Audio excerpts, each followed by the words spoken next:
ঠিক আছে।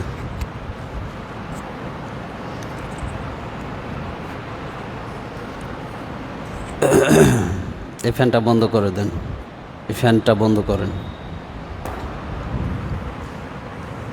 হ্যাঁ, আসসালামু আলাইকুম ওয়া রাহমাতুল্লাহি ওয়া বারাকাতুহু। আলহামদুলিল্লাহি রাব্বিল আলামিন ওয়াল আকিবাতু লিল মুত্তাকিন ওয়াসসালাতু ওয়াসসালামু আলা আশরাফিল আনবিয়াই ওয়াল মুরসালিন ওয়া আলা আলিহি ওয়া আসহাবিহি আজমাইন। قال الله تبارك وتعالى في كلامه المجيد وفرقانه الحميد ولنبلونكم بشيء من الخوف والجوع ونقص من الأموال والأنفس والثمرات وبشر الصابرين. عن أبي سعيد الخدري رضي الله تعالى عنه وعن أبي هريرة رضي الله تعالى عنه قال ما يصيب المسلم من نصب ولا وصب ولا هم ولا حزن ولا أذى ولا غما حتى الشوكة يشوكها إلا كفر الله بها من خطاياه. رواه البخاري. শুকরিয়া আদায় করছি রবের দরবারে, মনিব আমাদেরকে সালাতুল জুমা আদায়ের জন্য মসজিদে আসার তৌফিক দিলেন। নতশিরে মনিবের দরবারে সুজুদ শুকরিয়া জ্ঞাপন করছি। হৃদয় নিংড়ানো ভালোবাসা, দেহের শক্তি একত্রিত করে মাথা নত করে বলছি আলহামদুলিল্লাহ।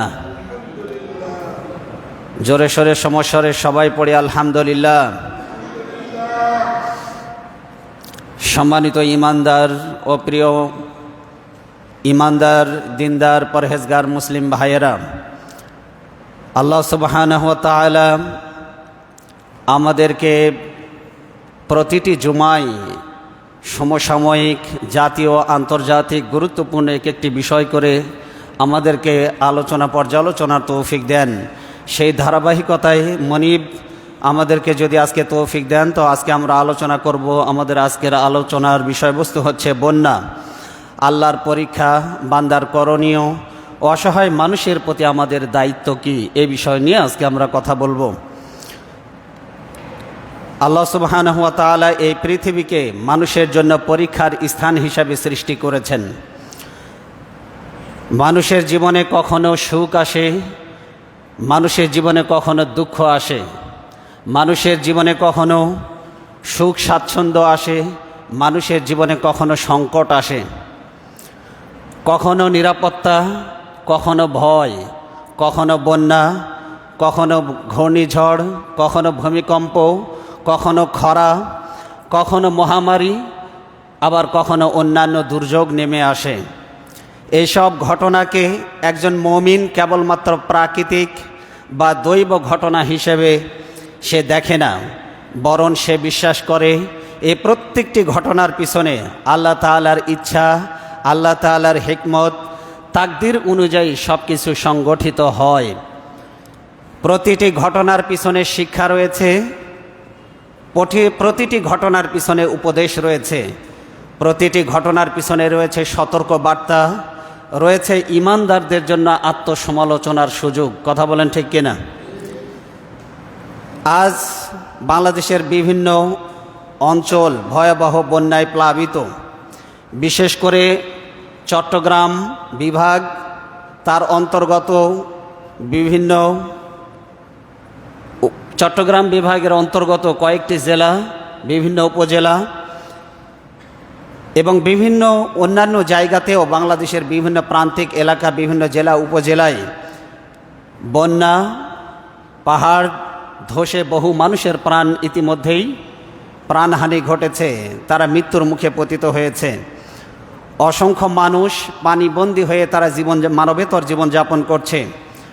অনেক পরিবার তাদের বাড়িঘর ধসে পড়েছে, তাদের ফল ফসল আদি নষ্ট হয়েছে, গবাদি পশু এবং অন্যান্য সহায় সম্বল হারিয়ে তারা চরম মানবিক বিপর্যয়ের মধ্য দিয়ে তারা জীবনযাপন করছে।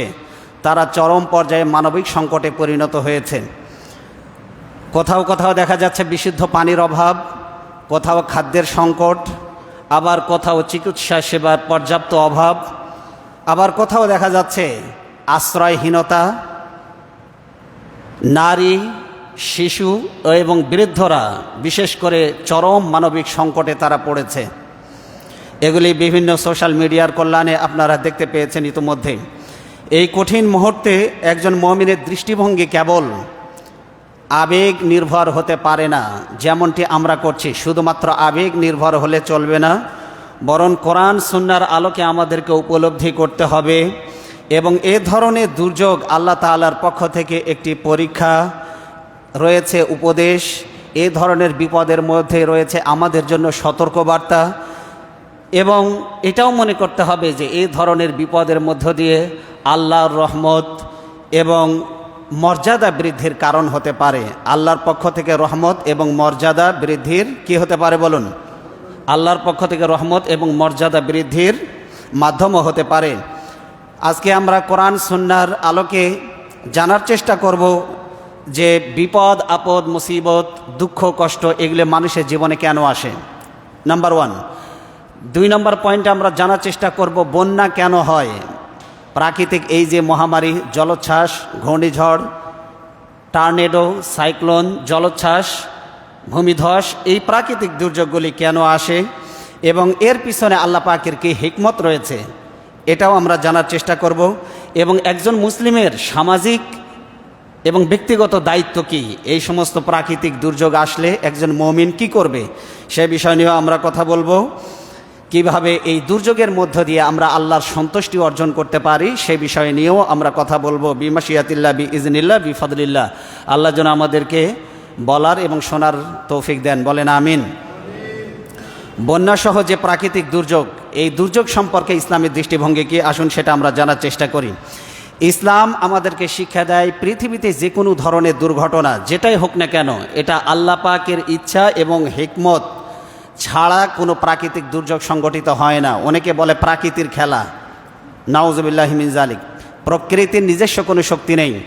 এই পৃথিবীতে যত রকমের মানবিক বিপর্যয় ঘটে, প্রাকৃতিক বিপর্যয় ঘটে, এই সব কিছুর পিছনে আল্লাহ পাকের ইচ্ছা এবং হিকমত মহাপরিকল্পনা ছাড়া এগুলি বাস্তবায়িত হয় না, সংগঠিত হয় না। আল্লাহ সুবহানাহু ওয়া তাআলা সূরা আল হাদিদের 22 নম্বর আয়াতে তিনি বলছেন, মা আসাবা মিন মুসিবাতিন ইল্লা, আল্লাহ বলছেন মা আসাবা মিন মুসিবাতিন ফিল আরদি ওয়ালা ফি আনফুসিকুম ইল্লা ফি কিতাবিম মিন ক্বাবলি আন নাবরাহা। আল্লাহ বলছেন এই পৃথিবীতে তোমাদের উপরে যে ধরনের বিপদই আসে না কেন, তা সৃষ্টি করার আগে আল্লাহ বলছেন আমি একটি কিতাবে লিপিবদ্ধ করে রেখেছি। তোমাদের উপরে যত বিপর্যয় আসে, সব বিপর্যয়গুলি আল্লাহ বলছেন এগুলি সৃষ্টি করার আগে একটি কিতাবে আমি লিপিবদ্ধ করে রেখেছি। তার মানে এগুলি আসবে, এগুলি আল্লাহর কিতাবে লেখা আছে। আল্লাহর কিতাবে কি বলেন? ভাগ্য লিপিতে আল্লাহ পাক এটা লিখে রেখেছেন যে এটা সংগঠিত হবে। একজন মুমিন বুঝতে পারে বন্যা, ভূমিকম্প, ঘূর্ণিঝড়, সাইক্লোন, মহামারী, এই সব কিছু যত প্রাকৃতিক বিপর্যয় মানুষের জীবনে ঘটে, এই সবগুলি হচ্ছে তাকদীরের অন্তর্ভুক্ত। বলেন কিসের অন্তর্ভুক্ত? বলেন কিসের অন্তর্ভুক্ত? এগুলি লেখা আছে, এগুলি হবে, এগুলি কেউ এড়াতে পারবে না, এগুলি হবেই। এটা হচ্ছে আল্লাহ পাকের পক্ষ থেকে এটা নির্ধারিত। এবার আসুন আমরা একটা হাদিস শুনি। প্রথমে আমরা দেখার চেষ্টা করব বিপদ কেন আসে। কোরআনের আয়াত দিয়ে হাদিসের বিশ্লেষণ আমরা করব। তার আগে কোরআনের আয়াতটি আমরা বিশ্লেষণ করি যে বিপদ আপদ মুসিবত এগুলি কেন আসে। বিপদ কেন আসে আল্লাহ পাক কোরআনে কারিমে একটি আয়াতে চমৎকারভাবে এটার জবাব দিয়েছেন। মনোযোগ আছে তো আপনাদের? সূরা আল বাকারার 155 নম্বর আয়াত আল্লাহ বলছেন, ওয়ালা নাবলুয়ান্নাকুম বিশাইইম মিনাল খাউফ ওয়াল জু' ওয়া নাকসিম মিনাল আমওয়াল ওয়াল আনফুসি ওয়াস সামারাত ওয়া বাশশিরিস সাবিরিন। আল্লাহ বলছেন অবশ্যই অবশ্যই তোমাদেরকে আমি পরীক্ষা করব। কি দিয়ে পরীক্ষা করব? পরীক্ষার বস্তু শোনেন। 1 নম্বর হলো ভয় ভীতি দ্বারা। 1 নম্বরে কি? ভয় ভীতি। 2 নম্বরে আল্লাহ বলছেন ওয়াল জু', ক্ষুধা দ্বারা পরীক্ষা করব। ওয়া নাকসিম মিনাল আমওয়াল ওয়াল আনফুসি ওয়াস সামারাত, তোমাদের জীবন নিয়ে আমি পরীক্ষা করব। তোমাদের সম্পদ নিয়ে, তোমাদের সম্পদ ছিনিয়ে নিয়ে পরীক্ষা করব। আল্লাহ বলছেন তোমাদের ফল ফসল আদি ধ্বংস করে দিয়ে আমি পরীক্ষা করব। তাহলে আপনার জীবন নিয়েও আল্লাহ পরীক্ষা করতে পারে, আপনার অর্থ সম্পদ নিয়েও পরীক্ষা করতে পারে, আপনার ফল ফসল আদি ধ্বংস করে দিয়েও আল্লাহ কি করতে পারে? পরীক্ষা করতে পারে। আবার ভয় ভীতি দিয়ে আল্লাহ পরীক্ষা করতে পারে। ক্ষুধা দ্বারাও আল্লাহ পরীক্ষা করতে পারে। ক্ষুধা মানে দারিদ্রতা, ক্ষুধা মানে কি বলেন? দারিদ্রতা দিয়েও আল্লাহ পরীক্ষা করতে পারেন। ওহদ যুদ্ধে মুসলমানদের সাময়িক বিপর্যয় ঘটেছিল। ইসলামের ইতিহাস যদি আপনি পর্যালোচনা করেন তাহলে দেখবেন ওহদের যুদ্ধে মুসলমানদের সাময়িকভাবে একটি বিপর্যয় ঘটেছিল। এতে মুসলমানরা খুব চিন্তিত এবং পেরেশান হয়ে পড়ে। এমনকি কিছু কিছু মুনাফিক তো এই কথা বলতে শুরু করলো যে ইসলাম যদি সত্য ধর্মের ওপরে প্রতিষ্ঠিত হতো তাহলে মুসলমানদের ওপরে এত বড় বিপর্যয় আসতো না। নাউজুবিল্লাহ বলেন। ইসলাম যদি সত্য ধর্ম হতো তাহলে মুসলমানদের ওপরে এত বড় বিপর্যয় আসতো না। মুনাফিকরা এই কথা বলা শুরু করলো। নাউজুবিল্লাহি মিন যালিক। আল্লাহ তাআলা মুসলমানদের এই যে হঠাৎ করে অনভিপ্রেত এই যে বিপদ তাদের উপরে চাপিয়ে দিলেন, বিপদগ্রস্ত হালতে আল্লাহ তাদেরকে সান্ত্বনা প্রদান করলেন। সুবহানাল্লাহ বলেন। বিপদে আল্লাহ নিজে তাদেরকে কি করলেন বলেন? সান্ত্বনা প্রদান করলেন। পাশাপাশি আল্লাহ সুবহানাহু ওয়া তাআলা পরবর্তী জীবনের জন্য শিক্ষা এবং বিপর্যয় এবং বিপদ কেন আসে এটার কয়েকটা কারণ তিনি উল্লেখ করলেন।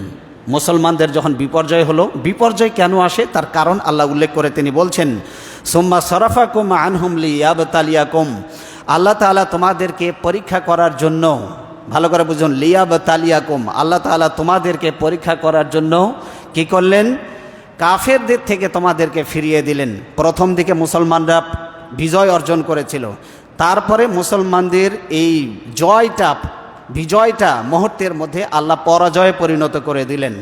আল্লাহ তাআলা বলছেন যে আমি তোমাদেরকে পরীক্ষা করার জন্য কাফেরদের থেকে তোমাদেরকে ফিরিয়ে দিলাম। তার মানে আমি তোমাদের উপরে যে বিপদ চাপিয়ে দিয়েছি এটা তোমাদের জন্য পরবর্তী জীবনের জন্য শিক্ষাস্বরূপ। এবং বিপর্যয় কেন এসেছে তার কারণ হিসেবে আল্লাহ তাআলা উল্লেখ করছেন সূরা আলে ইমরানের 152 নম্বর আয়াতে। তো বিপর্যয়, বিপদ আপদ কেন আসে এটার বলেছিলাম আয়াতের ব্যাখ্যা হাদিস দিয়ে করব। কেন আসে ভালো করে শুনুন। মানুষের উপরে বিপদ আসে অনেকগুলি কারণে, তার মধ্যে একটা হলো বান্দার মর্যাদা বৃদ্ধির জন্য। বলেন 1 নম্বর কারণ কি? বলেন 1 নম্বর কারণ কি? মর্যাদা বৃদ্ধির জন্য আল্লাহ তাআলা মানুষের উপরে বিপদ চাপিয়ে দেন। আন আবি হুরায়রা রাদিয়াল্লাহু তাআলা ক্বাল রাসূলুল্লাহ সাল্লাল্লাহু আলাইহি ওয়াসাল্লাম মাইয়ুরিদিল্লাহু খায়রান ইউসিবহু মিনহু। আল্লাহ তাআলা, আল্লাহ রাসূল বলছেন মাইয়ুরিদিল্লাহ, আল্লাহ যার কল্যাণ চান, মাইয়ুরিদিল্লাহু বিহি খায়রান, আল্লাহ যার কল্যাণ চান তিনি কি করেন? ইউসিব মিনহু, আল্লাহ তার উপরে বিপদ চাপিয়ে দেন। সুবহানাল্লাহ বলেন। আল্লাহর রাসূল সাল্লাল্লাহু আলাইহি ওয়াসাল্লাম বলছেন আল্লাহ যার কল্যাণ চান, মাইয়ুরিদিল্লাহু খায়রান, আল্লাহ যার কল্যাণ চান, ইউসিব মিনহু, আল্লাহ তার উপরে বিপদ চাপিয়ে দেন।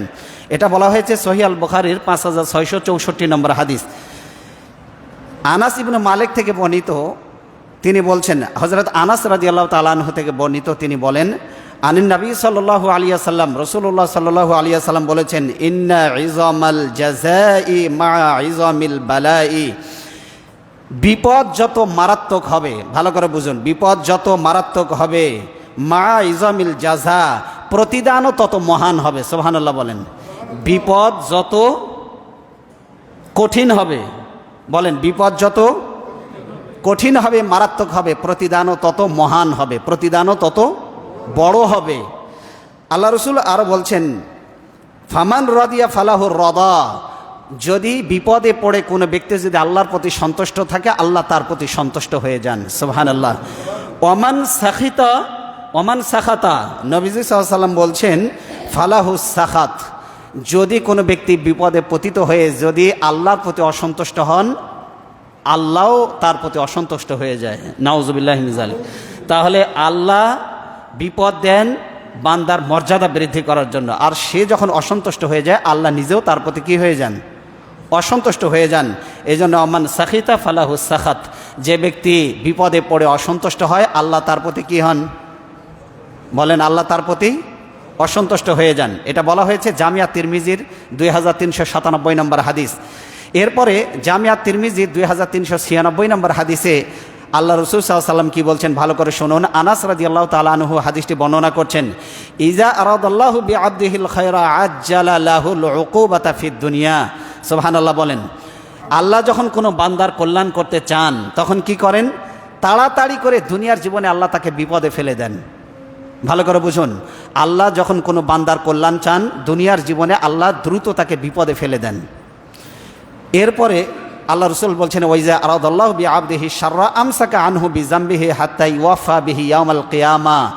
আর আল্লাহ যদি কারো অকল্যাণ চান তাহলে তার পাপের কারণে আল্লাহ দুনিয়াতে তাকে শাস্তি দেন না, বরং সেই শাস্তিটা আল্লাহ তুলে রাখেন যেন কিয়ামতের দিন আল্লাহ তাকে পরিপূর্ণ শাস্তি দিতে পারেন। কথাই বুঝতে পেরেছেন? পাপের কারণে কাউকে আল্লাহ যদি দুনিয়াতে শাস্তি না দেন তাহলে বুঝতে হবে আল্লাহ তাকে পরকালে পরিপূর্ণ শাস্তি দিবেন বলেই দুনিয়াতে তার জীবনে কোনো বিপদ আসে নাই। আর আল্লাহ যার কল্যাণ চান আল্লাহ দুনিয়ার জীবনে তাকে কি করেন? বিপদে ফেলে দেন। ওই দিকটা একটু খেয়াল করেন তো। এরপরে দেখুন 2 নম্বর কারণ বিপদ কেন আসে। দুঃখ কষ্টের মাধ্যমে গুনাহ মাফ হয়ে যায়। দুঃখ কষ্টের মাধ্যমে কি হয়ে যায় বলেন? দুঃখ কষ্ট বিপদ আপদ এগুলোর মাধ্যমে কি হয়? প্রথমে বলেছিলাম মর্যাদা বৃদ্ধি হয়, 2 নম্বরে গুনাহ মাফ হয়। 2 নম্বরে কি হয়ে যায়? গুনাহ মাফ হয়।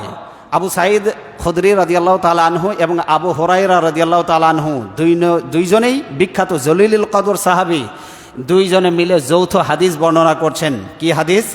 মা ইউসিবুল মুসলিমা মিন নাসাবিন ওয়ালা ওয়াসাবিন ওয়ালা হাম্মান ওয়ালা হুজনিন ওয়ালা আজানান ওয়ালা গাম্মান হাত্তা শাওকাতি ইশাকুহা ইল্লা কাফফারাল্লাহু বিহা মিন খতায়াহু। সুবহানাল্লাহ বলেন। আল্লাহ রাসূল সাল্লাল্লাহু আলাইহি ওয়াসাল্লাম বলছেন, কোনো মুমিনের ওপরে যখন বিপদ আপদ দুঃখ কষ্ট হয়রানি পেরেশান এগুলি যখন আসে আল্লাহ রাসূল সাল্লাল্লাহু আলাইহি ওয়াসাল্লাম বলছেন এই যে তার উপরে যে কষ্ট এলো, ক্লেশ এলো, উদ্বিগ্নতা এলো, এরপরে রোগ ব্যাধি এলো, উৎকণ্ঠা এলো, এই যে দুশ্চিন্তা কষ্ট পেরেশানি হয়রানি এই যে বিপদ আপদ এলো, আল্লাহ রাসূল কি বলছেন? আল্লাহ রাসূল বলছেন এটার কারণে আল্লাহ কি করেন? কাফফারাল্লাহু বিহা মিন খতায়াহু। আল্লাহ তার জীবনে যত গুনাহ আছে সব গুনাহকে আল্লাহ মাফ করে দেন। সুবহানাল্লাহ বলেন। এমন কি আল্লাহ রাসূল বলছেন হাত্তা শাওকাতি ইশাকুহা, মুমিনের পায়ে যে কাঁটা ফোটে, চলতে গিয়ে কাঁটা ফোটে না পায়ে? বলেন কাঁটা ফোটে না? ইটের আঘাত লাগে না? এই যে আপনি কষ্ট পেলেন দুঃখ পেলেন এটার কারণেও আল্লাহ রাসূল বলছেন মুমিনের জীবন থেকে আল্লাহ গুনাহ মাফ করে দেন। কারণ পায়ে কাঁটা ফোটা এটা একটি বিপদ না? বলেন না কেন? এটা বিপদ না? রাস্তায় চলতে গিয়ে অ্যাক্সিডেন্ট করে হাত ভেঙে গেছে, এটা কি বিপদ না? যদি আপনি ধৈর্য ধারণ করতে পারেন এটার কারণেও আল্লাহ আপনাকে উত্তম বিনিময় এবং পুরস্কার দান করবেন। সুবহানাল্লাহ। তাহলে মুমিনের জীবন, এটা বলা হয়েছে সহিহ আল বুখারীর 5641 নম্বর হাদিস। তাহলে মুমিনের জীবনে বিপদ আসে 1 নম্বরে মর্যাদা বৃদ্ধির জন্য, 2 নম্বরে বিপদ আসে গুনাহ মাফ এর জন্য। 2 নম্বরে কিসের জন্য বিপদ আসে? মুমিনের জীবনে বিপদ আসে গুনাহ মাফের জন্য। এই পৃথিবীতে সবচেয়ে বেশি পরীক্ষা কাকে বেশি করা হয়? ভালো করে শুনুন, কাকে সবচেয়ে বেশি পরীক্ষা করা হয়? আল্লাহ রাসূল সাল্লাল্লাহু আলাইহি ওয়াসাল্লাম সে ব্যাপারে তিনি কি বলছেন হাদিসটি শুনুন। মাসাব বিন সাঈদ তিনি তার পিতা থেকে বর্ণনা করছেন, তিনি বলেন কুলতু ইয়া রাসূলুল্লাহ, আমি বললাম হে আল্লাহ রাসূল, আইয়ুন নাসি আশাদ্দু বালাআন, এই পৃথিবীতে সবচেয়ে বেশি বিপদের মুখোমুখি হয় কারা? নবীজি সাল্লাল্লাহু আলাইহি ওয়াসাল্লাম বললেন ক্বালা আল আম্বিয়া, এই পৃথিবীতে সবচেয়ে বেশি বিপদের মুখোমুখি হয়েছে নবীরা। সুবহানাল্লাহ বলেন। কারা সবচেয়ে বেশি বিপদের মুখোমুখি হয়েছে? বলেন সবচেয়ে বেশি পরীক্ষা আল্লাহ এই দুনিয়াতে কাকে করেছেন? আচ্ছা বলেন নবীর জীবনে কোনো পাপ ছিল? কিন্তু সবচেয়ে বেশি পরীক্ষা এই জমিনে কারা দিয়েছে? সবচেয়ে বেশি পরীক্ষা দিয়েছে নবীরা। সুম্মাল আমসালু ফাল আমসাল, এরপরে ইমানের দিক থেকে যে যত বেশি আল্লাহর নিকটবর্তী এই পৃথিবীতে নবীদের পরে তার পরীক্ষা হবে সবচেয়ে বেশি। এই জন্য নাফরমানদের পরীক্ষা দুনিয়াতে কম। আপনারা বলেন না অনেক সময় হুজুর ও এত পাপ করে তো দুনিয়ার জীবনে ওর তো কোনো কি নাই, দুঃখ নাই, কষ্ট নাই, আরামে আয়েশে আছে। বলেন না অনেক সময় অভিযোগ করেন না? বলেন অভিযোগ করে না অনেকে? আমি মাঝে মধ্যে একটা গল্প শোনাই। একজনের একটা গাধা ছিল আর একটা ছিল ছাগল। কি ছিল বলেন? গাধা আর ছাগল। মালিক যখন অফিসে যেত তখন গাধারে দিত 1 থাপ্পড় আর ছাগলরে দিত একটা চুমু। আবার যখন অফিস থেকে বাড়িতে ফিরত তখন গাধারে এক থাপ্পড় দিত আর ছাগলের মাথায় হাত বুলাতো, চুমু দিত।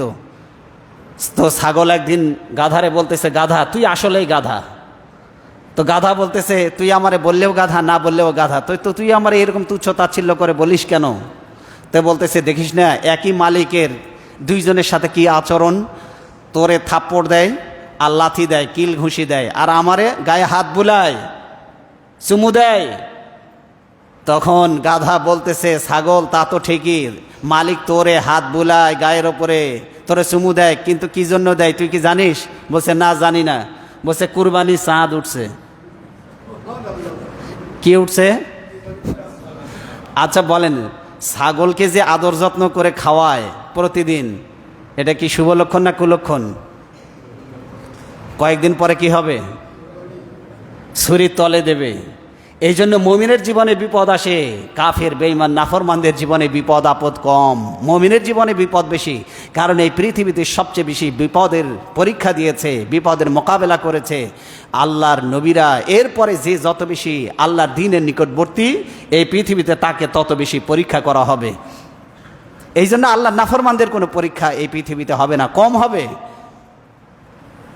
এই জন্য আপনারা ঘাবড়াবেন না। আল্লাহ রাসূল সাল্লাল্লাহু আলাইহি ওয়াসাল্লাম বলছেন, ফায়ুবতাল্লার রাজুলু আলা হাসবি দীনহি, যার দিন যত বেশি মজবুত হবে আল্লাহ তাকে তত বেশি পরীক্ষা করবেন। ফাইন কানা দীনুহু সুলবান ইশতাদ্দা বালাউহু, কেউ যদি কঠিনভাবে দিন পালন করে তাহলে কঠিনভাবে তার পরীক্ষা হবে এই জমিনে। এই জন্য যে যত বেশি ইসলাম পালন করে তার জীবনে পরীক্ষাও তত বেশি। এই জন্য মমিনের জীবনে জেল, মমিনের জীবনে মামলা বেশি, মমিনের জীবনে হয়রানি পেরেশানি বেশি, মমিনের জীবনে দুশ্চিন্তা বেশি, মমিনের জীবনে রোগ ব্যাধি বেশি। কারণ এগুলো হলো আল্লাহর পক্ষ থেকে পরীক্ষা, আল্লাহ তাকে ভালোবাসেন। আর ওয়াইন কানা ফি দীনিহি রিকাতুন, আর কেউ যদি ফটকা মার্কা দিন পালন করে, মানে ফটকা মার্কা দিন মানে কি? কিছু পালন করে কিছু পালন করে না, অর্ধেক মুসলিম আর অর্ধেক মুসলিম অর্ধেক কাফের, এরকম লোক নাই? বলেন আছে না নাই? নামাজ পড়ে, সুযোগ হলে পড়ে, না হলে নাই। নামাজ সুযোগ পেলে পড়ে, একটু কাজের চাপ হলে পড়ে না, একটু অলসতা হলে পড়ে না। আংশিক দিন পালন করে, 5 ওয়াক্ত নামাজ পড়ে, হালাল হারামের ধারে কাছেও নাই, সুদ ঘুষ মদ জুয়া ওগুলোও চালায়, সিনেমা হলের ব্যবসাও করে, আবার এদিকে নামাজও পড়ে। আছে না নাই? বলেন আছে না নাই? তো এইরকম যারা অর্ধেক দিন পালন করে, 2 ওয়াক্ত নামাজ পড়ে, 3 ওয়াক্তের খবর নাই, সারা সপ্তাহ খবর নাই, জুমার সময় আসে, রমজান মাসে রোজার খবর নাই, ধনী হয়েছে হজের খবর নাই, বিভিন্ন পাপাচারের সাথে জড়িত, মদ জুয়া জেনার সাথে জড়িত, এইরকম যদি হয় দিন পালনের অবস্থা, আল্লাহ রসুল বলছেন তার পরীক্ষা হবে এই পৃথিবীতে কম, হালকা পরীক্ষা হবে। আবার কখনো কোনো কোনো ক্ষেত্রে পরীক্ষাই হবে না। আর যে কঠোরভাবে দিন পালন করে, মূলত পরীক্ষা তার জন্য। কথা কি ক্লিয়ার? কথা কি বুঝতে পেরেছেন? এটা কি আমার কথা না আল্লাহ রসুলের কথা? যে যত কঠিনভাবে দিন পালন করবে এই পৃথিবীতে তার পরীক্ষা হবে কঠিন, যে হালকাভাবে দিন পালন করবে তার পরীক্ষা হবে তত সহজ এবং তত নরমাল। এই জন্য বিপদে মুমিনের জীবনে আসে, বিপদ মুমিনের মর্যাদাকে বাড়িয়ে দিতে, তার সম্মানকে বাড়িয়ে দিতে, তার গুনাহকে মাফ করতে। সুবহানাল্লাহ বলেন। আল্লাহ রাসূল বলছেন, ফামা ইয়াবরাহুল বালা বিল আবদি হাত্তা ইয়াতরুকাহু ইয়ামশি আলাল আরদি মা আলাইহি খাতিয়াতুন। মুমিনের জীবনে বিপদ আসতে আসতে আসতে আসতে আল্লাহ মুমিনের জীবনটাকে এতটা গুনাহমুক্ত করে দেন যে মুমিনের জীবনে আর কোনো গুনাহ থাকে না, এইরকম অবস্থায় সে জমিনে চলাফেরা করতে থাকে। সুবহানাল্লাহ বলেন।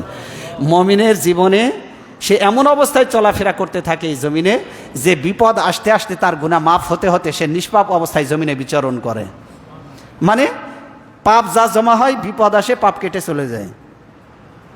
ফলে একজন মুমিন বারবার তার জীবনে বিপদ আসতে আসতে সে একদম নিষ্পাপ অবস্থায় এই জমিনে বিচরণ করে। কার কথা এটা? আল্লাহ রসুলের কথা। জামিয়া তিরমিজি 2398 নম্বর হাদিস। এরপরে নবীজি সাল্লাল্লাহু আলাইহি ওয়াসাল্লাম কি বলছেন শুনুন। জামিয়া তিরমিজির 2399 নম্বর হাদিস। আবু হুরায়রা রাদিয়াল্লাহু তাআলা আনহু থেকে বর্ণিত, তিনি বলেন, মা ইয়াজালুল বালাউ বিল মুমিনি ওয়াল মুমিনাতি ফি নাফসিহি ওয়া ওয়ালাদিহি ওয়া মালিহি হাত্তা ইয়ালকাল্লাহু ওয়া মা আলাইহি খাতিয়াতুন। সুবহানাল্লাহ বলেন, একজন মুমিন নারী এবং জীবনে, মুমিন নারী এবং পুরুষের জীবনে তার জীবনের উপরে বিপদ আসে, তার অর্থ সম্পদের উপরে বিপদ আসে, তার পরিবার পরিজন, তার সন্তান সন্ততির উপরে বিপদ আসে। চতুর্দিক থেকে মুমিনের জীবনে বিপদ আসতে আসতে এক সময় মুমিন এমন অবস্থায় আল্লাহর সঙ্গে সাক্ষাৎ করবে যে তার জীবনে কোনো গুনাহ থাকবে না। সুবহানাল্লাহ। এই জন্য বিপদ আপদ আসলে কি ঘাবড়ে যাবেন, হতাশ হবেন? কারণ আপনি সৌভাগ্যবান যে আল্লাহর উপরে, আল্লাহ আপনার উপরে বিপদ দিয়েছে। কেন? আপনি আল্লাহর সাথে এমন অবস্থায় মিলিত হন, দেখা করেন যে আপনার জীবনে কোনো গুনাহ নেই। আল্লাহ এটাই চান যে আমার মুমিন বান্দা তাকে বিপদ দিয়ে আমি পাপমুক্ত করে আমার সঙ্গে সাক্ষাৎ করুক, এটাই আমি চাই। সুবহানাল্লাহ বলেন। এরপরে 3 নম্বর, মুমিনের জীবনে বিপদ আসলে তার 3 নম্বর পুরস্কার কি? আল্লাহ রাসূল সাল্লাল্লাহু আলাইহি ওয়াসাল্লাম বলছেন, দুঃখ কষ্টের বিনিময়ে জান্নাত। 1 নম্বরে বলেছি দুঃখ কষ্ট বিপদ আপদ আসলে মুমিনের জীবনে গুনাহ মাফ হয়। 2 নম্বরে বলেছি মুমিনের জীবনে মর্যাদা বৃদ্ধি পায়। আর 3 নম্বরে আল্লাহ রাসূল বলছেন মুমিনের জীবনে বিপদ আসলে এই বিপদের কারণে আল্লাহ তাকে জান্নাত দিয়ে দেন। সুবহানাল্লাহ বলেন। কি দিয়ে দেন? বলেন কি দেন? নবীজি সাল্লাল্লাহু আলাইহি ওয়াসাল্লাম কি বলছেন ভালো করে শুনুন।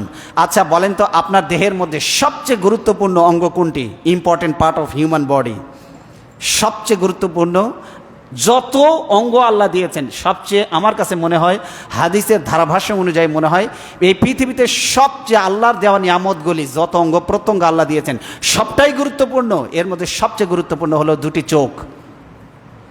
ঠিক কিনা বলেন? এই চোখ যদি না হতো আল্লাহর কোরআন দেখতে পারতাম না, এই চোখ যদি না হতো আমাদের আব্বা আম্মাকে দেখতে পারতাম না, এই চোখ যদি না থাকতো আল্লাহর এই সুন্দর সৃষ্টিটাকে দেখতে পারতাম না। ঠিক কিনা বলেন? গোটা দুনিয়াটা অন্ধকার হয়ে যেত। সবচেয়ে দামি নিয়ামত চোখ।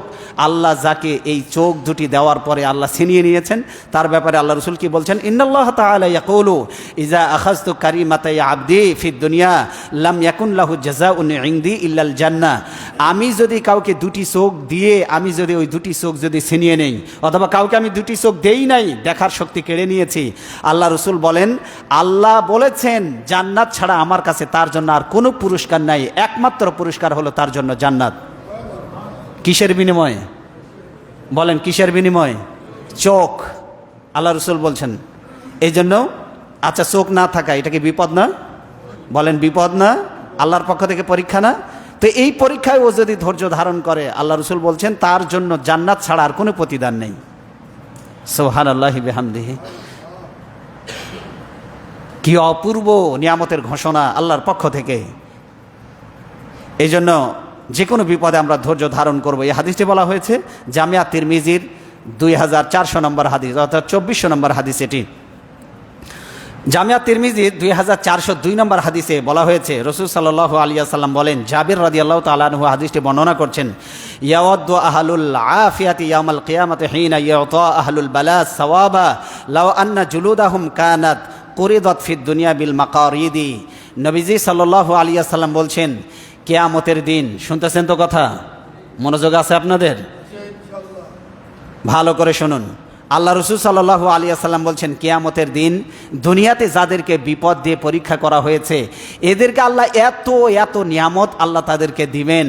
ওই নিয়ামত দেখার পর দুনিয়াতে আল্লাহ যাদেরকে পরীক্ষা করেন নাই, পরীক্ষা মুক্ত যারা জীবনযাপন করেছিল, ওরা আফসোস করে বলতে থাকবে, দুনিয়ার জীবনে আমাদের চামড়াগুলি যদি কিসি দিয়ে কেটে দেওয়া হতো তাহলে কতই না ভালো হতো।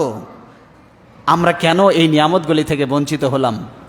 মানুষ আফসোস করে বলতে থাকবে, দুনিয়ার জীবনে আমাদের চামড়াগুলি যদি কেঁচি দিয়ে কেটে দেওয়া হতো, এইভাবে যদি পরীক্ষা করা হতো তাহলে আমাদের জন্য উত্তম হতো, আজকে এই এত বড় বড় নিয়ামতগুলি থেকে আমরা বঞ্চিত হতাম না। এই জন্য দুনিয়ার জীবনে বিপদটাকে নিয়ামত মনে করুন। দুনিয়ার জীবনে বিপদ নিয়ামত। আল্লাহ আপনার মর্যাদা বৃদ্ধি, আপনার গুনাহ মাফ এবং জান্নাত দেওয়ার জন্যই আপনার উপরে বিপদ পাঠিয়ে থাকেন। এই জন্য ধৈর্য ধারণ করব, বিপদে পারা যাবে তো ইনশাআল্লাহ। এটা বলা হয়েছে জামিয়া তিরমিজি 2402 নম্বর হাদিস। আমরা তো বিপদ আপদ আসলে একটু বিপদ আসলে হতাশ হয়ে যায় কি না? আসলে মুমিন ব্যক্তির জীবনে হতাশা বলে কোনো জিনিস নাই। বলেন হতাশ হওয়ার কোনো কারণ নেই। একজন মুমিন ব্যক্তির আনন্দময় মুহূর্তগুলো যেমন কল্যাণকর, ঠিক অনুরূপভাবে একজন মুমিন ব্যক্তির জীবনের কষ্টকর মুহূর্তগুলিও তার জন্য কল্যাণকর। সুবহানাল্লাহ বলেন। আবার শুনুন, আনন্দের মুহূর্তগুলো যেমন আপনার জন্য কল্যাণকর, কষ্টের মুহূর্তগুলোও আপনার জন্য কল্যাণকর। কীরকম? ভালো করে শুনুন। মুমিনের জীবনটা হলো অনেকটা হাতির মতো। অনেকে বলে না, হাতি মরলেও লাখ টাকা, বাঁচলেও লাখ টাকা, বলে না? বলে না? এই প্রবাদ শোনেন নাই আপনারা? মুমিনের জীবনটা হলো এইরকম, বিপদ আসলেও মুমিনের জন্য কল্যাণকর, আর যদি আনন্দ মুমিনের জীবনে উচ্ছ্বাস আসে তাও মুমিনের জীবনে তা কল্যাণকর। কিভাবে? আল্লাহ রসুল কি বলছেন ভালো করে শুনুন হাদিসটি। সোহাইব রাদিয়াল্লাহু তাআলা আনহু থেকে বর্ণিত, তিনি বলেন, আজাবান লি আমরিল মুমিন, মুমিনের অবস্থা বড়ই বিস্ময়কর, মুমিনের জীবনটা বড়ই বিস্ময়কর। কীরকম?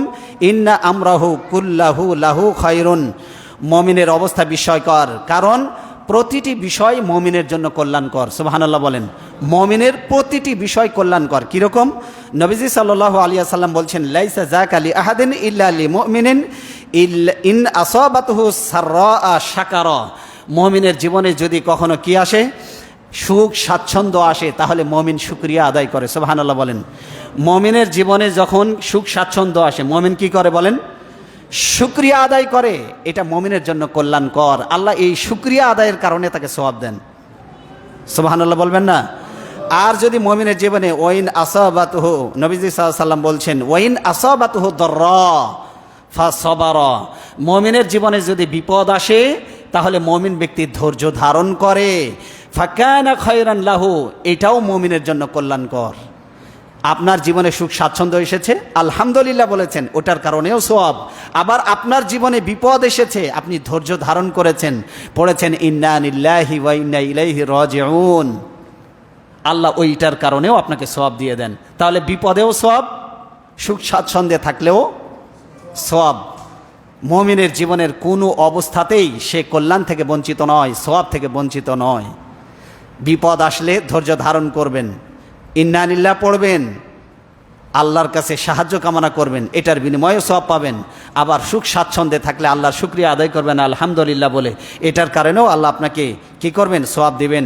এটা বলা হয়েছে সহিহ আল মুসলিমের 7390 নম্বর হাদিস। বিপদ আসার অনেকগুলি কারণ রয়েছে, এর মধ্যে কয়েকটি কারণ আমি আপনাদের খেদমতে আরজ করতে চাই। এই জমিনে যত বিপদ আপদ আসে সবগুলি হলো মানুষের হাতের উপার্জন। বলেন, মানুষের হাতের? ভাই একটু কথার জবাব দেন। সবগুলি কি? মানুষের হাতের উপার্জন। মানুষের উপরে যত বিপদ আপদ আসে এগুলি সবগুলি হলো মানুষের নিজ হাতের কৃতকর্ম, মানুষের পাপের ফসল। এটা কোরআনে সেটাই বলা হয়েছে। ভালো করে খেয়াল করুন, আল্লাহ বলছেন, ওমা আসাবাকুম মিন মুসিবাতিন ফাবিমা কাসাবাত আইদিকুম, তোমাদের উপরে যত বিপদ এবং মুসিবত আসে সবগুলি তোমাদের দু হাতের কামাই। কার দু হাতের কামাই? বলেন, কার দু হাতের কামাই? যত বিপদ আসে সব তোমাদের দু হাতের কামাই। আল্লাহ কোরআনে কারিমে এ কথাটি বললেন আমাদেরকে যে সবগুলি তোমাদের দু হাতের কামাই। ওয়ায়াফু আন কাসির, কিন্তু অনেক অপরাধ আমি ক্ষমা করে দেই। সুবহানাল্লাহ বলেন। অনেক অপরাধ আমি কি করি? ওয়ায়াফু আন কাসির, আল্লাহ বলছেন অনেক অপরাধ ক্ষমা করে দিই। কীরকম? 100টার মধ্যে হয়তো 99টাই মাফ। যা দুই একটা শাস্তি দেখেন, এটা হলো দুই একটা পাপের কারণে। আল্লাহ যদি সমানে সব অপরাধের শাস্তি আমাদেরকে দিতেন, বিশ্বাস করেন শ্বাস ফেলার সময় পেতাম না আমরা। ঠিক কিনা বলেন? সব অপরাধের শাস্তি কি আল্লাহ দেন? আপনি হিসাব করে দেখেন জীবনে কত পাপ করেছেন, সব পাপের শাস্তি যদি আল্লাহ দিতেন তাহলে আপনার আমার অস্তিত্ব এই পৃথিবীতে থাকতো না। আল্লাহ বলছেন ওয়াইফু আন কাসির, অনেক অপরাধ আমি ক্ষমা করে দেই। জীবনে যত অপরাধ করেছেন, কেউ হয়তো সাক্ষী নাই আল্লাহ ছাড়া, কিন্তু ওইটার শাস্তিও আল্লাহ দেয় নাই। দিয়েছে? এক তো শাস্তি দেয় নাই, আরও উল্টো ওই অপরাধটাকে আল্লাহ গোপন করে রেখে দিয়েছেন। আল্লাহ চাইলে অপরাধ করার পরে ওই অপরাধটা দেহের মধ্যে ফুটে উঠতো লেখা আকারে। আল্লাহ চাইলে এটা করতে পারতো না? পারতো না। কিন্তু আপনি অপরাধ করার পরে আল্লাহ কিন্তু ওই অপরাধটা ফাঁস করে দেয় নাই। কি নিয়ামত! ডুবে আছি আমরা, চিন্তা করেছেন? আপনার আমার জীবনে এমন অপরাধ আছে, ওগুলো যদি ফ্লাশ হয়ে যেত তাহলে মুখ দেখাতে পারতাম না সমাজে। বলেন, এইরকম অপরাধ আমাদের জীবনে আছে না নাই? আমাদের জীবনে এরকম অপরাধ আছে, সমাজে মুখ দেখাতে পারতাম না এমন অপরাধ আছে, কিন্তু আল্লাহ কি ফ্লাশ করে দিয়েছে? প্রকাশ করে দিয়েছে? গোপন রেখে দিয়েছে? এই জন্য আল্লাহ বলছেন অনেক অপরাধ আমি তোমাদের ক্ষমা করে দেই। আল্লাহ বলছেন জহরাল ফাসাদু ফিল বাররি ওয়াল বাহার বিমা কাসাবাত আইদিন নাস, জলে স্থলে যত বিপদ আসে সবগুলি তোমাদের হাতের কামাই। আল্লাহ বলছেন লিইউযিকাহুম বা'দাল্লাযী আমিলু লাআল্লাহুম ইয়ারজিউন, কিছু কিছু পাপের শাস্তি আমি তোমাদেরকে জমিনে দেই, কিছু কিছু অপরাধের শাস্তি, আর অনেকগুলি ক্ষমা করে দেই। তো বাকি কিছু অপরাধের শাস্তি আমি তোমাদেরকে দেই, তার মানে তোমরা যেন ফিরে আসো, তোমরা যেন কি করো, বলেন কি করো, ফিরে আসো। এই জন্য আংশিক অপরাধের শাস্তি আমি তোমাদেরকে দিই, সব অপরাধের শাস্তি দেই না। ছোট ছোট ভূমিকম্প দিয়ে আল্লাহ আমাদেরকে সতর্ক করছেন। এই যে কয়েকদিন আগে জাপানে হয়ে গেল, তারপরে আর কোথায় হলো, ভেনিজুয়েলাতে। এইরকম 7.8 রিক্টার স্কেলের ভূমিকম্প এখনো বাংলাদেশে হয়নি, কিন্তু ছোট ছোট মাঝারি ধরনের ভূমিকম্পগুলি দিয়ে আল্লাহ আমাদেরকে সতর্ক করছেন, ফিরে এসো, তা না হলে ওদের মতো অবস্থা করে ছাড়বো। ঠিক কিনা বলেন? এই জন্য আল্লাহ কিছু অপরাধের শাস্তি দিয়ে আমাদেরকে বুঝাতে চান, বড় অপরাধের শাস্তি পাওয়ার আগে ফিরে এসো। আল্লাহ বলছেন লিইউযিকাহুম বা'দাল্লাযী আমিলু লাআল্লাহুম ইয়ারজিউন। সূরা রুমের 41 নম্বর আয়াতে আল্লাহ বলছেন কিছু অপরাধের শাস্তি আমি দেই, এই জন্য দেই যেন তারা ফিরে আসে। এরপরে আল্লাহ বলছেন আমি অতীতকালে যে সমস্ত অপরাধীরা ছিল তাদের কেমন শাস্তি দিয়েছি এটা তোমাদের জানা দরকার। এই জন্য আল্লাহ কোরআনে বলছেন, সূরা আল আনকাবুতের 40 নম্বর আয়াতে আল্লাহ বলছেন ফাকুল্লান আখাজনা বিজামবিহি, আমি অতীতের জীবনের লোকদেরকে, অতীতের জাতির লোকদেরকে আমি তাদের পাপের কারণে পাকড়াও করেছিলাম। কীরকম? ফামিনহুম মান আরসালনা আলাইহি হাসিবা, তাদের কতককে আমি পাথরের বৃষ্টি বর্ষণ করেছি। কিসের বৃষ্টি? পাথর। ফামিনহুম মান আরসালনা আলাইহি হাসিবা, পাথর বর্ষণকারী ঘূর্ণিঝড় দিয়ে আমি ওদেরকে শায়েস্তা করেছি। পাথর, আচ্ছা বৃষ্টির মতো যদি পাথর পড়ে থাকতে পারবেন না? সব থেতলা হয়ে যাবে। আল্লাহ বলছেন পাথর বর্ষণকারী ঝড় দিয়ে আমি অতীত জাতিদেরকে আমি তাদের পাপের কারণে পাকড়াও করেছি। আল্লাহ বলছেন ওয়ামিনহুম মান আখাযাতহু সাইহা, আর কাউকে প্রচণ্ড ঘূর্ণিঝড় দিয়ে আমি তাদেরকে আওয়াজ দিয়ে, প্রচণ্ড আওয়াজ এবং ঘূর্ণিঝড়, একটা হলো পাথর বর্ষণকারী ঝড় দিয়ে, অমিনহুম মান আখাযাতহু সাইহা, কাউকে বিকট শব্দ দিয়ে আমি পাকড়াও করেছি। বিকট শব্দ দিয়ে কোন জাতিকে ধ্বংস করা হয়েছে আপনারা কি জানেন? সামুদ জাতি নামক একটা জাতি ছিল, এত বিকট আওয়াজ দিয়ে ফেরেশতা পাঠিয়ে দিয়ে আল্লাহ বিকট আওয়াজ, এত জোরে চিৎকার মেরেছিল ওই জাতির কানের পর্দা ফেটে ওই জাতি মারা গিয়েছে। কথা কি শুনতেছেন? শুনতেছেন কথা? অমিনহুম মান খাসাফনা বিহিল আরদ, আর কাউকে আমি জমিনের ভিতরে পুঁতে দিয়েছি। আপনি আমি এখানে বসে আছি, আল্লাহ চাইলে সবগুলোকে মাটির নিচে একসাথে পুঁতে গেড়ে দিতে পারেন, পারেন না? পারেন না?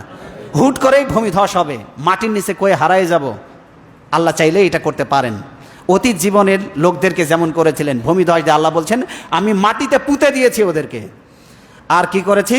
অমিনহুম মান আগরাকনা, কাউকে আমি জলোচ্ছ্বাস দিয়ে, বন্যা দিয়ে আমি ডুবিয়ে দিয়েছি। নূহ আলাইহিস সালামের জাতিকে কোন গজব দিয়ে ধ্বংস করা হয়েছে? বন্যা দিয়ে। কোন জাতিকে? নূহ আলাইহিস সালামের জাতিকে। আদ জাতিকে ঝড় দিয়ে, এত ঘূর্ণিঝড়ের বেগ এত প্রবল ছিল, ওরা ছিল খেজুর গাছের মতো লম্বা, তাল গাছের মতো লম্বা। ওরা কি করেছে? ঝড় থেকে বাঁচার জন্য মাটি, এই যে কোমর পর্যন্ত মাটির নিচে গেড়ে দিয়েছে, যেন ঝড় তাদেরকে উড়ায় নিয়ে যেতে না পারে। কিন্তু ঝড়ের গতিবেগ এত বেশি ছিল, আল্লাহ একটাকে উপড়ায় নিয়ে যায় আরেকটাকে বাড়ি দিয়ে, আল্লাহ একটাকে আরেকটার সাথে বাড়ি দিয়ে থেতলা করে দিয়েছে। সকালবেলা বড় বড় মানুষের লাশগুলি পড়ে থাকতে দেখে আল্লাহ কোরআনে বলছেন, হে নবী তুমি যদি দেখতে তাহলে মনে করতে বড় বড় খেজুর গাছ পড়ে আছে, এক একটা বড় বড় খেজুর গাছ। আল্লাহ তাদেরকে পাপের কারণে কাউকে জলোচ্ছ্বাস দিয়ে, বন্যা দিয়ে, ঘূর্ণিঝড় দিয়ে, টার্নেডো দিয়ে, ভয়ঙ্কর আওয়াজ দিয়ে, বিকট শব্দ দিয়ে, কাউকে পাথরের বৃষ্টি মেরে আল্লাহ তাদেরকে দুনিয়া থেকে বিদায় করে দিয়েছে। লূত আলাইহিস সালামের জাতিকে পাথরের বৃষ্টি দিয়ে ধ্বংস করেছে কোন নবী? লূত আলাইহিস সালামের সম্প্রদায়। তাদের অপরাধ কি ছিল? সমকামী। বলেন কি অপরাধ ছিল? তা আল্লাহ যদি চাইতেন এই উম্মতে মুহাম্মাদের মধ্যে সমকামী নাই, ইউরোপের বহু দেশে পুরুষ পুরুষকে বিয়ে করতে পারবে, নারী নারীকে বিয়ে করতে পারবে, এই মর্মে পার্লামেন্টে আইন পাশ হয়েছে। বাংলাদেশে রেইনবো ফ্ল্যাগ রয়েছে, সমকামীদের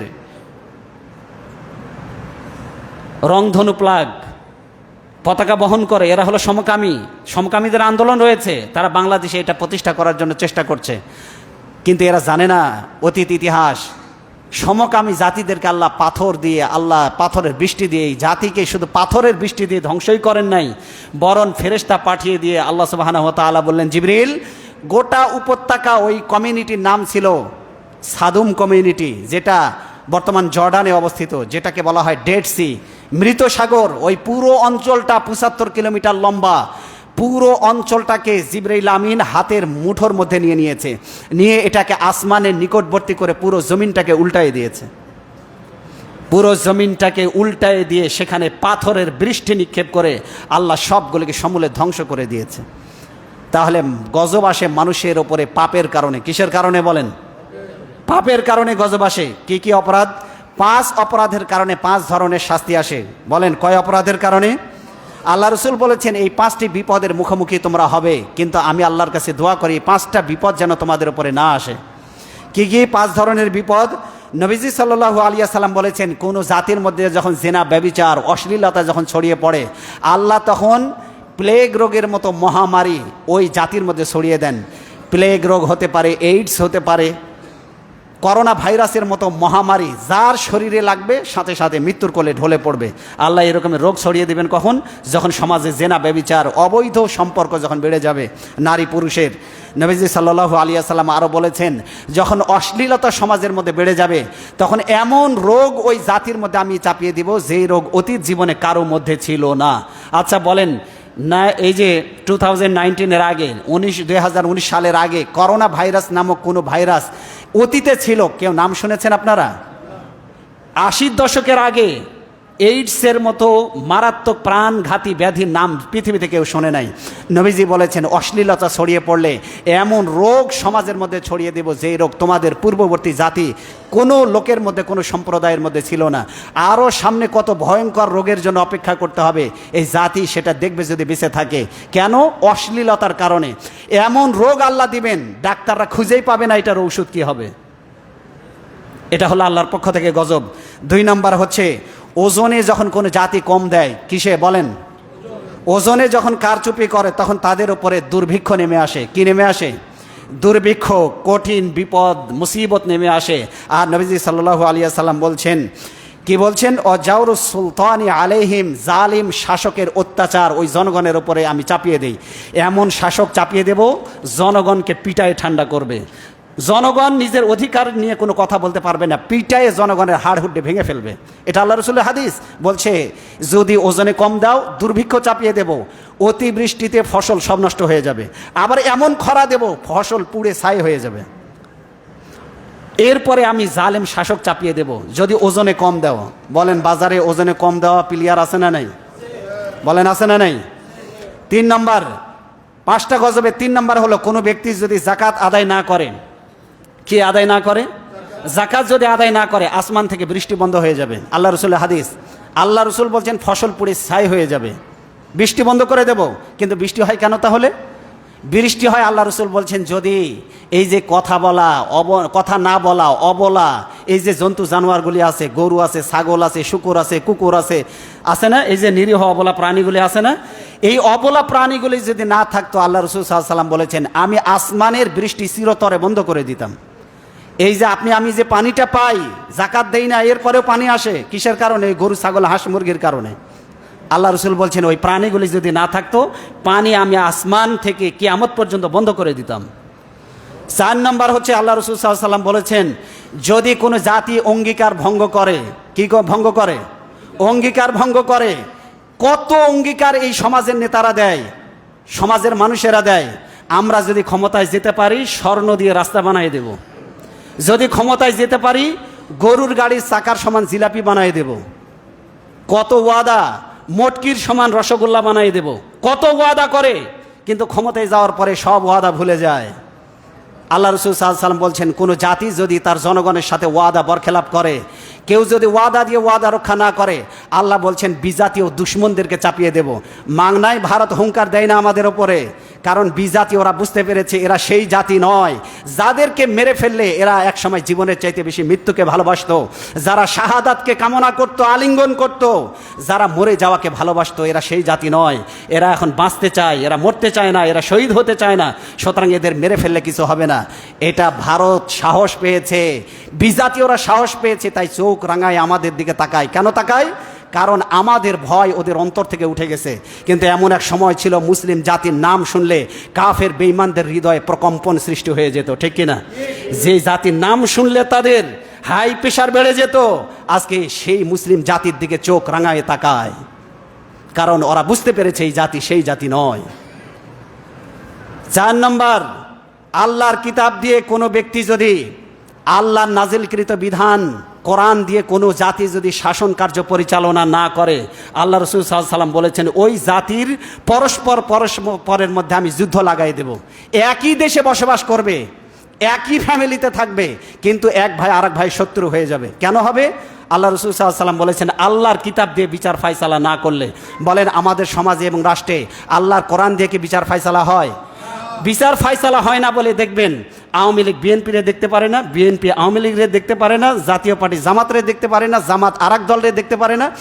একই ভাই, একই মুসলিম, একই মসজিদে নামাজ পড়ে, এরপরেও শত্রু সাপে নেউলে সম্পর্ক আছে না নাই আমাদের মধ্যে? এক দল আরেক দলকে সহ্য করতে পারি না, মনে হয় যেন ওরে মেরে ফেলবো, কেটে ফেলবো। এই যে ভালোবাসা নাই মুসলিম ভাইয়ের প্রতি, কেন নাই? আল্লাহ বলছেন আল্লাহর কিতাব দিয়ে বিচার ফায়সালা করবা না, নিজেদের মধ্যে গৃহযুদ্ধ লাগাই দিব, পরস্পরের শত্রু হয়ে যাবা। এটা হলো আল্লাহর গজব।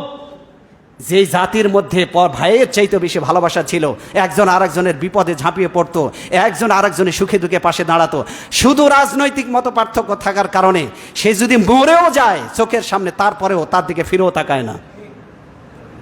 এই যে পরস্পর হিংসা বিদ্বেষ কলহ, এটা কিসের কারণে?